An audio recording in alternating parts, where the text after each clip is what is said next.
အားလုံးပဲမင်္ဂလာပါရှင်ဒီနေ့တော့လှိမ့်လှိမ့်လေးနဲ့စားလို့အရန်ကောင်းတဲ့ခေါ်ရခါးသီးအာလူးတုပ်လေးလုပ်ပြမှာဖြစ်ပါတယ်ရှင်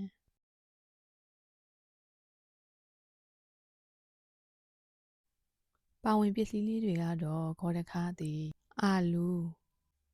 ကြက်သားမုံပဲမုံမြေပဲဆန်စားမမြရည်တမြသီးတို့ပဲဖြစ်ပါတယ်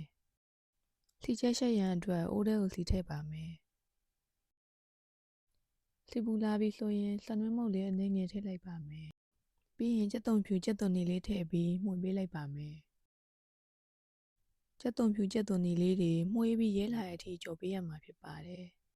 ။မှုေးပြီးရဲလာပြီဆိုရင်ပကံတစ်ခုတည်းကိုထည့်ထားလိုက်ပါမယ်။ပြီးရင်အာလူးပြုတ်ဖို့အတွက်အိုးထဲကိုရေထည့်လိုက်ပါမယ်။ရေဆေးထားတဲ့အာလူးလေးတွေထည့်လိုက်ပါမယ်။အာလူးကိုတည်ထားတဲ့အချိန်မှာဂေါ်တခါးသီးကိုစလီးပါမယ်။အရင်ဆုံးဂေါ်တခါးသီးအစည်းထုတ်ပါမယ်။အစည်းထုတ်ပြီးဂေါ်တခါးသီးလေးကိုအခွန်နှွာလိုက်ပါမယ်။အခွန်နှွာပြီးရင်ခပ်ပပအနေထားလေးတွေလိဖြတ်လိုက်ပါမယ်။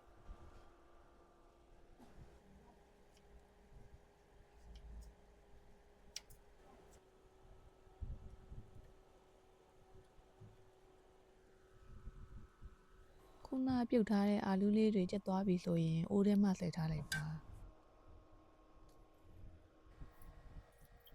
ပြီးရင်လှီးထားတဲ့ဂေါ်ရခါးသီးလေးတွေပြုတ်ပါမယ်စားနှဲငယ်ထည့်ပြုတ်ပေးလိုက်ပါမယ်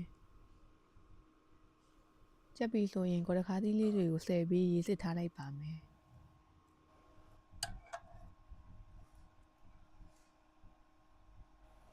စားတုပ်ရန်အတွက်ပကံထဲကိုရေစစ်ထားတဲ့ဂေါ်ရခါးသီးလေးတွေထည့်လိုက်ပါမယ်ပြီးရင်ပြုတ်ထားတဲ့အာလူးလေးတွေထည့်လိုက်ပါမယ်လှီချက်ထည့်ပါမယ်ကြက်သားမုန့်အနည်းငယ်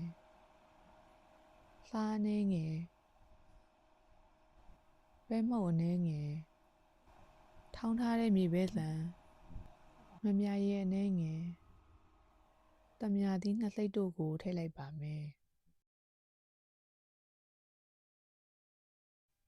ပြီးရင်နှံ့သွားအောင်နေပေးလိုက်ပါမယ်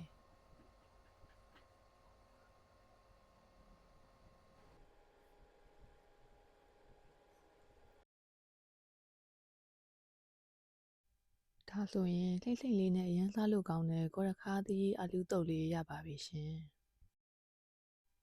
စားလို့ကောင်းပြီးလုပ်နည်းလေးရလွယ်ကူတာမို့တငယ်ချင်းတို့အားလုံးလိုက်လုပ်စားကြည့်ကြနော်ဗီဒီယိုလေးကိုဆုံးဖြတ်ကြည့်ပြီးတငယ်ချင်းအားလုံးကိုကျေးဇူးတင်ပါတယ်ရှင်နောက်ဗီဒီယိုတွေမှာပြန်ဆုံကြမယ်နော်